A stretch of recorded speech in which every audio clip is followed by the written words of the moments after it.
question un peu délicate de parler de génération sacrifiée, mais effectivement, on peut se dire qu'aujourd'hui, les jeunes qui arrivent sur le marché du travail arrivent dans un marché du travail qui détruit des emplois. C'est primordial de mettre en place des politiques sociales pour essayer de compenser une partie de cet écart. Et vous voyez que si vous commencez avec 2-3 ans de chômage parce que vous êtes arrivé en pleine crise économique, ces 2-3 ans vont vous manquer à 62 ans, 63 ans pour partir à la retraite. Oui, ça, c'est pas très juste. Après aussi, c'est dire, non, il faut qu'au moins, au minimum, ces personnes-là, on leur ouvre leur compteur à cotisation tout de suite, parce que c'est pas de leur fait qu'ils sont au chômage.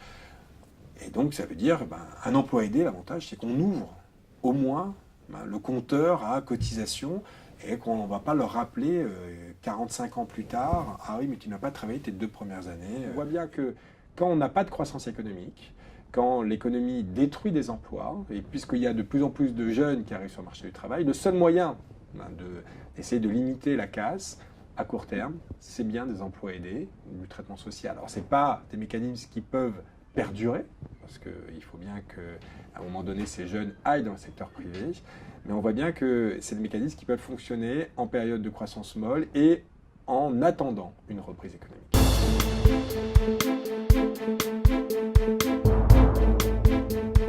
Les jeunes ou les moins jeunes d'ailleurs, qui sont nulle part, qui sont découragés et donc qui ne viennent pas sur le marché du travail, qui sont découragés, qui ne se forment plus, etc. Et donc, alors quand c'est des jeunes, c'est pire que tout, parce que vous voyez, si vous êtes découragé jeune, vous avez une chance de rester découragé tout au long de votre vie active, et puis les années que vous avez perdues sont très difficiles à rattraper. On peut avoir en tête cette idée que plus on reste longtemps au chômage, plus on se déqualifie, et donc plus la probabilité de retrouver un emploi baisse.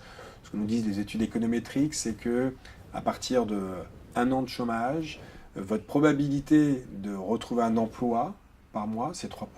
Si on laisse faire juste la croissance économique et le marché, ces personnes-là ont une probabilité extrêmement faible de retrouver un emploi et elles vont rester tout au long de leur vie active, et donc jusqu'à leur retraite, dans le chômage.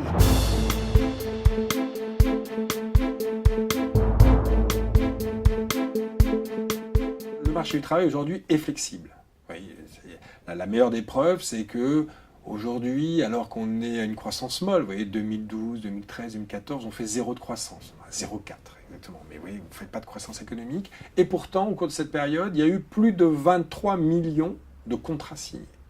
Et sur ces 23 millions de contrats signés, 85% sont des CDD et 66%, les 2/3 de ces contrats, sont des CDD de moins de 1 mois. Tout dispositif de flexibilité doit être accompagné d'un dispositif de sécurité de ces mêmes personnes. Sinon, le cercle vicieux s'enclenche et ça détruit des emplois. Ça, on est à peu près tous d'accord, que ce soit l'OCDE, le FMI, la Banque mondiale et les universitaires, pour dire que ça fonctionne comme cela. Donc aujourd'hui, puisqu'on est en bas de cycle en Europe et en France, si on flexibilise le marché du travail, alors il faut, dans le même temps, l'accompagner par des mesures de sécurité. Les pays qui sont allés dans la flexi-sécurité, le modèle scandinave, sont allés vers plus de dépenses sociales.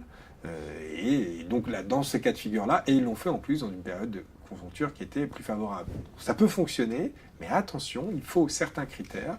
Et là, aujourd'hui, c'est une méconnaissance, en tout cas, des études sur le marché du travail, des études académiques, qui nous indiquent bien que, attention, c'est le plus mauvais moment.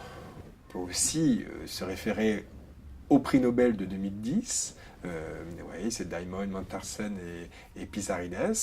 Donc ils ont eu le prix Nobel sur cette idée-là.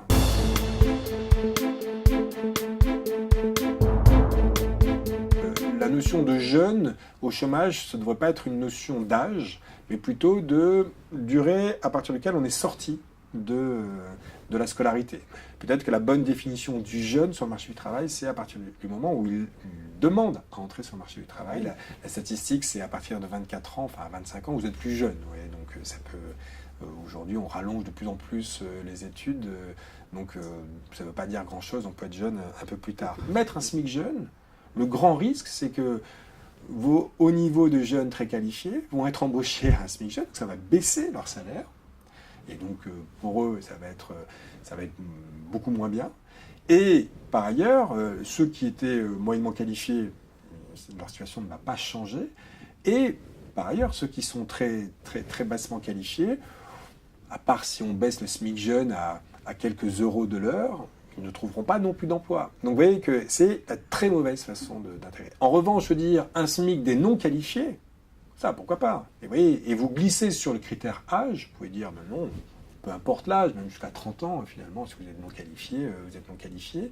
Et donc, c'est une façon de donner une première chance à des personnes, mais pas à des jeunes, pas forcément jeunes, des non qualifiés. Donc, vous voyez que ça change, parce que d'abord, ce que nous dit la théorie économique, c'est que la discrimination ne se fait pas par l'âge, mais se fait par la productivité. Donc, il faut payer les gens à leur niveau de productivité.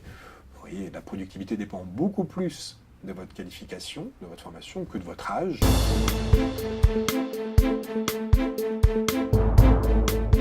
On voit bien qu'aujourd'hui, si vous voulez avoir une bonne politique économique, si vous voulez, admettons, un peu baisser aussi la rémunération de certains jeunes pour rentrer sur le marché du travail, vous ne pouvez pas, aujourd'hui, baisser la rémunération si les loyers ou l'immobilier continuent à progresser à des rythmes aussi élevés. Le modèle scandinave fonctionne en grande partie parce qu'ils ont une meilleure formation initiale. Vous voyez, ne serait-ce que cela, vous voyez, il y a des études du Collège de France qui sont effrayantes, hein, qui nous expliquent que à partir du CE1, on sait à peu près déceler les personnes qui vont décrocher à 16 ans. C'est à peu près, on sait à 80% qui va décrocher. Donc vous voyez que ce que nous disent ces études-là, c'est que beaucoup des choses se jouent en première année de maternelle, en CP et en CE1. Donc c'est là où il faudrait mettre le paquet